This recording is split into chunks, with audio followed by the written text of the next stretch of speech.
working for you. A weekly talk radio program which highlights developments of national interest and the activities of your SKNIS government. Join host Roy Williams as he presents news, views, reports, and interviews about everything regarding the activities of the Team Unity government and the building of our communities and the development of SKNIS. Tune in and call in to interact with your government and share your views regarding the upward forward development of your community and our beautiful Twin Island Federation. Working for You is weekly, every Wednesday live from 1:30 p.m. to 3 p.m. on ZIZ Radio, Win FM, and Sugar City FM with rebroadcast on participating stations. Good afternoon and welcome to another edition of Working for You, the weekly radio and television program where the people of St. Kitts and Nevis can be informed about how their government, elected by the people, is working for the people.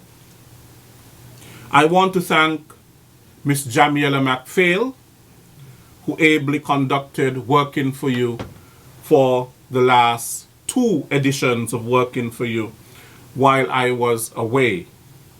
I think that she did an excellent job. Today, we do not have a guest on Working for You, but what we are going to do is that we are going to bring you the Prime Minister's opening statement at his press conference this Monday past. But I want to highlight a few things from that press conference, from his opening statement, and then we would play you the full statement. The Prime Minister gave an account of his visit, his official visit to the Republic of China, Taiwan.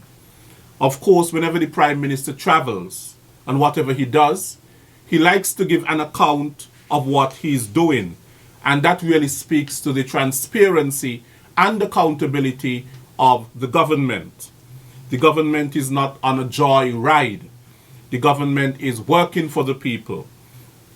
And while we were in Taiwan, the Prime Minister, his delegation, were well received. And we had quite a packed agenda, a schedule, where we saw meetings with several Taiwanese officials of the government. Of course, the key high point, the highlight of that visit was the inauguration, the historic inauguration of the 14th President and Vice President of the Republic of China on Taiwan. Of course, it is the first time in Taiwan's history that it has had a female president in the person of Dr. Tsai Ing-wen. And at that ceremony, of course, it was so noticeable by the very many performances, Taiwan's history and its struggle for democracy, which is really the pride of Taiwan. They pride themselves on being a democratic country. We were also well received, and the hospitality of the Taiwanese was fantastic, was tremendous. They displayed great hospitality, a warm people, a hospitable people. While in Taiwan, of course, the Prime Minister mentioned the visit to the Taipei Police Department, the CCTV center, where we were able to see how Taiwan really operates in terms of its CCTV and how that has been able to, in that society, to help with the reduction in crime and so on. And we had many other important meetings while in Taiwan. our visit to Penghu, and we saw that they are going to have in 2018 the conference to do with the most beautiful bays in the world, and how that for them will boost their tourism. We also saw their marine research center and how they're doing so well in terms of fisheries and so on, much that we can actually learn from. The Prime Minister also spoke about the economy at his press conference, and the investor confidence, the strong investor confidence in St. Kitts and Nevis, and really showed that for those who are trying to portray that St. Kitts and Nevis economy is in trouble, that they are just playing politics and giving misleading information. He was able to show that several hotels continue in terms of their construction and, towards their completion and so on, and that the fiscal performance, according to IMF, of St. Kitts and Nevis is to be admired. That St. Kitts and Nevis is one of the leading economies, of course, in the ECCU and in the Caribbean and Latin America. The Prime Minister also spoke about law and order, which continues to be a challenge for us. But nonetheless, I think that the government is doing all that it can in providing the police with the necessary equipment, the infrastructure that it needs in its continued fight against the criminal elements within our society. He also spoke about Parliament, that Parliament will convene towards the end of June 2016, where a new speaker will be nominated. And he also touched on the RBC, Royal Bank of Canada, with its increase in fees on savings accounts and so on, and really showed solidarity with the people. And he wishes, of course, that RBC would reconsider its fees. There's very little that the government can do in terms of the fees that the Royal Bank of Canada is applying, and there's very, very little that the Eastern Caribbean Central Bank can do as well. But the Prime Minister has appealed for RBC, of course, to be considerate in its implementation of the fees, because it's the poor people that basically are being affected. And he also spoke about the SIDF. The SIDF, which basically, is a multi-million-dollar entity that somehow that Ernst and Young, a review by Ernst and Young, has found that the SIDF operated in a manner that is unbecoming of a multi-million-dollar entity, where the Board of Councillors and the senior management operated with scant regard for proper procedures and best practices that are expected of those with fiduciary responsibilities. I want to leave you here with the opening statement of the Prime Minister at his press conference. This morning, the Honorable Prime Minister will take the opportunity to address developments arising from his recently concluded visit to the Republic of China, Taiwan, as well as the strong state of the economy, the administration of the Severance Fund, the upcoming parliamentary session, the progress of police investigations, and law and order. At this juncture, I would like to acknowledge the ministers of government who are here with us today. We have the Honorable Sean Richards, Deputy Prime Minister and Minister of Education. We have the Honorable Vance Amory, who is the Senior Minister and Minister of Nevis Affairs et al., as well as the Premier of Nevis. We have the Honorable Mark Brantley, who is the Minister of Foreign Affairs and Aviation. We have the Honorable Lindsay Grant, who is the Minister of Tourism et al., the Honorable Ian Liburd, who is the Minister of Public Infrastructure et al., the Honorable Vincent Byron Jr., who's a Senator, Attorney General, and Minister of Justice et al., and we have the Honorable Wendy Phipps, who's Senator and Minister of State within the Ministry of Health et al.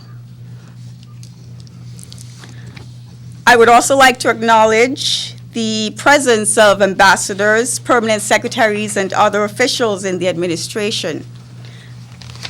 We have here Mr. Michael Powell, who is Special Envoy in the Office of the Prime Minister, Ambassador Sidney Osborne, who is the Ambassador to CARICOM and the OECS, Permanent Secretary in the Ministry of National Security et al., Mr. Osmond Petty, Permanent Secretary in the Office of the Prime Minister, Mr. Osbert de Souza, Mr. Duncan Watley, who is the Director of People's Empowerment in the Office of the Prime Minister, and we have the Police High Command.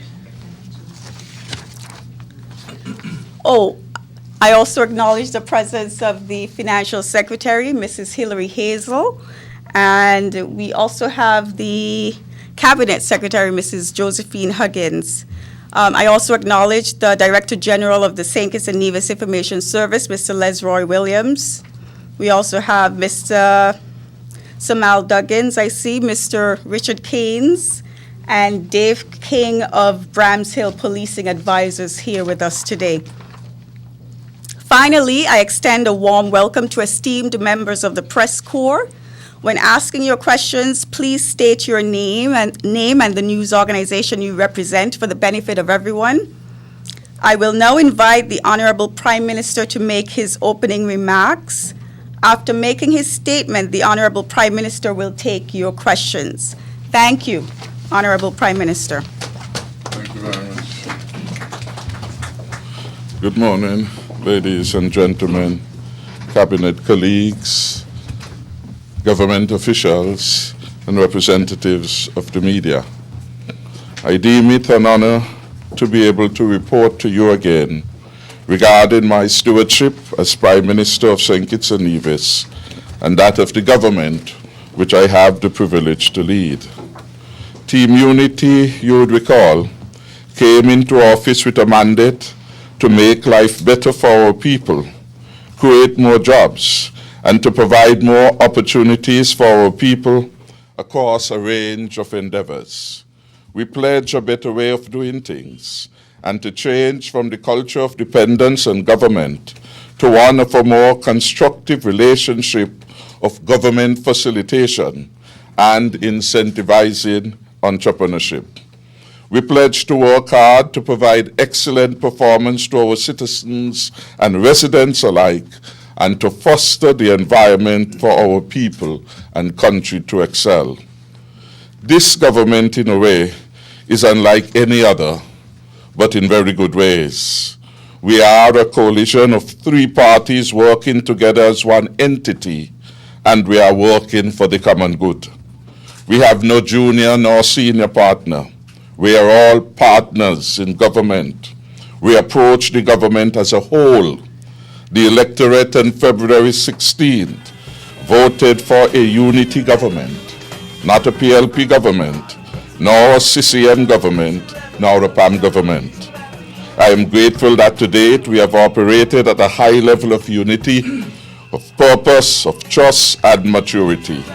And we have made decisions in the best interest of all the people, and not some of the people. We have avoided the scourge of victimization. We have honored and rewarded loyal, competent, and professional service. Our Team Unity movement covers a wide range of interests, philosophies, and viewpoints. And yet we welcome more people to join our movement. Come, be a part of positive change in our country, part of the paradigm shift towards a new culture in government and governance.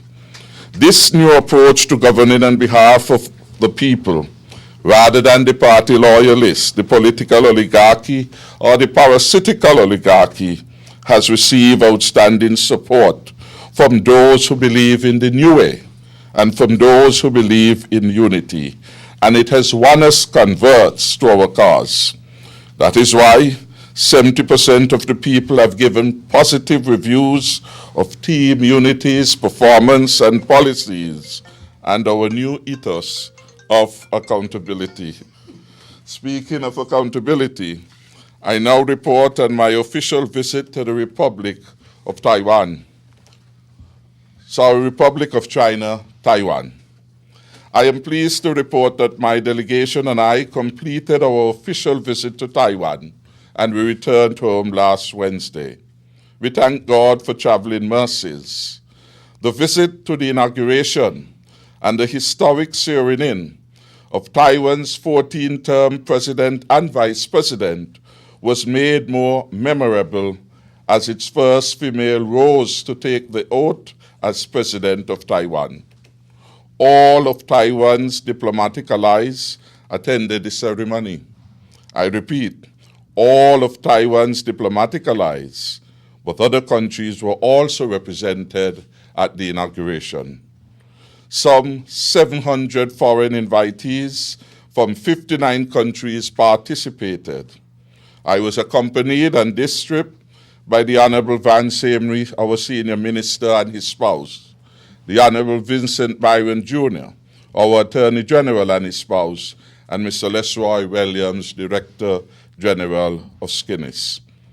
The invitation at the courtesy and expense of the government of Taiwan reinforced St. Kitts and Nevis's solidarity and support for Taiwan's fledgling democracy and our continued interest in partnership and cooperation with the newly elected government of Her Excellency the President, Dr. Tsai Ing-wen. Such an outreach with our most significant bilateral ally of long standing cannot be faulted, save by the maladjusted opposition, who while in government ingratiated itself on every occasion with Taiwan.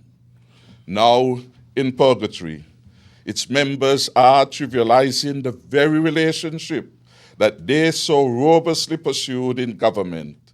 Clearly, the maladjusted opposition is in a quandary, led to a new law by a leader whose time has elapsed, but yet he keeps wandering and meandering on. I am happy to report that our visit to Taiwan and our engagements have benefited the country immensely. This visit has led to successful outcomes with respect to the following. Law and order will benefit from Taiwan's support for our CCTV project. We expect experts from Taiwan to be here to fine-tune the ambit of technical support and other resources for this particular project. Secondly, financial support has been committed for the purchase of vehicles for law enforcement agencies, including the police and the Defense Force. We acknowledge receipt of vehicles to date for the police and for Her Majesty's prison. Indeed, just last week, the Permanent Secretary was part of a handing over of critical transportation to these two entities. We are grateful for the imminent release of further funds to upgrade the fleet of armed transportation for the law enforcement agencies. Indeed, and this weekend, the Commissioner of Police, Mr. Ian Quealy, engaged me extensively with respect to that particular resource. The third area of support is that the proposed National Heroes Park to be constructed on lands abutting the Kim Collins Highway will be financed by the government of Taiwan. Preparatory works then will commence on or before July 2016. And the estimated cost of that, we have said previously at the press conference, has been pegged at $2 million. These projects are estimated to cost over EC $13 million. There are other projects which we discussed there and which will be the subject of ongoing discussions between the two allies. If we were on a joyride, we would have been wasting public funds, but this government does not believe and does not entertain joyrides. We believe in diligently pursuing the people's agenda. On this trip, we secured firm commitment of $13 million for our country. The country always will benefit under Team Unity administration. Nevis will benefit fully from the support for the CCTV because both islands will be fully equipped from city to town with the CCTVs. And of course, the allocation of vehicles will be equitably done across the island of St. Kitts and Nevis, having regard to the relative demand and exigencies of law enforcement. The National Heroes Park, of course, we have said since last year, shall become the home for all of our heroes. We wouldn't have one hero there, one hero somewhere else, one somewhere else, etc. We want one home in which we honor all of our heroes, in which we have information being provided so that people could get an understanding what it is made these people heroes, what has been their contribution, what have been their values, the assistance that they have brought to our growth and development as a country. Our diplomacy then to Taiwan has borne fruits. And there are ongoing projects of which persons are aware and which we have relied on the assistance of Taiwan. Education, healthcare, water distribution, CPL games, security, etc. All these we have been able to rely upon the assistance of that country over the last 14 months. But some of those programs, for example, the scholarship program has been an ongoing one throughout many years. Yes, this is a fresh start in our case from the joyrides to Libya, where persons traveled after the 2010 elections. Lest we forget, some received brown envelopes at that meeting in Libya, but the country of St. Kitts and Nevis received nothing but a hiatus in government. Now for 2 weeks, there was no government sworn in St. Kitts and Nevis, while the rejected leader went off on a joyride that must have been to Libya after the 2010 elections. Yes, this is a far cry from the joyride to India with special friends, one of whom was falsely referred to in the Indian press as the foreign minister of St. Christopher and Nevis. None of these unsavory things would ever be part of any travel plans of the Team Unity administration. Having put that trip in the context, I want to spend some time looking at the economy. That is where our ability to deliver flows from. It is not only the locals who are impressed by the work of the competent leadership of Team Unity. Every international and regional organization with credibility, with repute, and legitimacy has hailed my government's performance, particularly our astute management of the economy. We have reported before, but it bears repetition.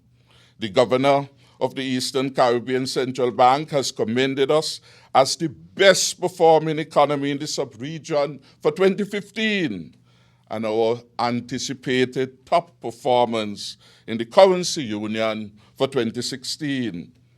The CDB, the Caribbean Development Bank, in February 2016, recognized that we are not just an above-average performer. We were the best in the region for 2015, and we are on course to repeat this feat in 2016. The United Nations Economic Commission for Latin America and the Caribbean has hailed St. Kitts and Nevis under Team Unity as a lead performer among all countries in Latin America and the Caribbean, save for Panama. where we have outshone, for example, the largest economy in the world in terms of our economic growth rate, the USA, Mexico, Jamaica, Trinidad, Brazil, Bahamas, all of those countries come after us in terms of the economic performance in 2015. Choose any country within Latin America and the Caribbean, and by extension, the entire world, and we stand higher in performance than anyone else does. We were better than all in Latin America and the Caribbean, save for Panama in 2015, and we will excel again in 2016. The biased criticism of the election losers reflects their maladjustment because the election losers are unhappy. They wish that others would also be. The most recent evaluation has come from the IMF in its recent press release, and indeed in their discussion with me with respect to the Article 4 consultation, which was carried out in March, am I getting it right? April 20th to about May 3rd or 4th, the Financial Secretary advises. That report and that press release commended the government for its performance and note, in spite of challenges, this government can anticipate a 3.5% growth rate. The IMF described the 2016 economic prospects as being strong. Our projected growth rate is way above the average for the Eastern Caribbean Currency Union. My government, of course, will not take all the credit. The people of St. Kitts and Nevis, our citizens, the residents, and visitors alike must take credit because it is our collective responses as consumers, investors, producers, and government that make or break the economy. One thing is sure, our economy is moving ahead, and we are grateful that work is continuing on a number of projects. Koi resorts and residents, for example, the work there continues apace, and that particular facility is looking at opening early in 2017. At the last trek, over 126 people were at work. At Tilloff, rebranded as Radisson, there has been a hiatus, but we have been advised by the management that work will start again apace. Indeed, the last inspection by the person we have employed to, as it were, provide update and review the performances of these projects under the CBI has indicated that there were 24 locals on site and much of the work was internal. Indeed, those who are observant may have recognized that in at least 2 properties, you are now seeing windows, etc., being empaneled in the building. So work is going. They told us that they are waiting on some materials which are to come. At the embassy suites, by the last record by the inspector, 85 persons were on the job. At the range, development, Park Hyatt, sometimes Kia, in the national community, we tend to use these names interchangeably because they refer to a single investment in a particular location on the southeast. 564 persons are in employment, and another 200 are required. That then is the single largest of these projects on foot, and that is going extremely well. Indeed, they are contemplating the possibility of running another shift to ensure that the target time is not being lost. So we want to commend all these. At Rendezvous Hill, 50 employees were on site. And again at St. Kitts Castle, some 27 employees were engaged doing site preparation, excavation, etc. What this speaks to is the ongoing confidence of investors in the policies of this government, in the growth that is we are incomparable with the good performance everywhere. And we would have, perhaps the opposition would have liked that all of these projects collapse. But they have not. They are moving on because they have the confidence that this government and the country are committed to the expansion and to private individuals playing a critical role in the development.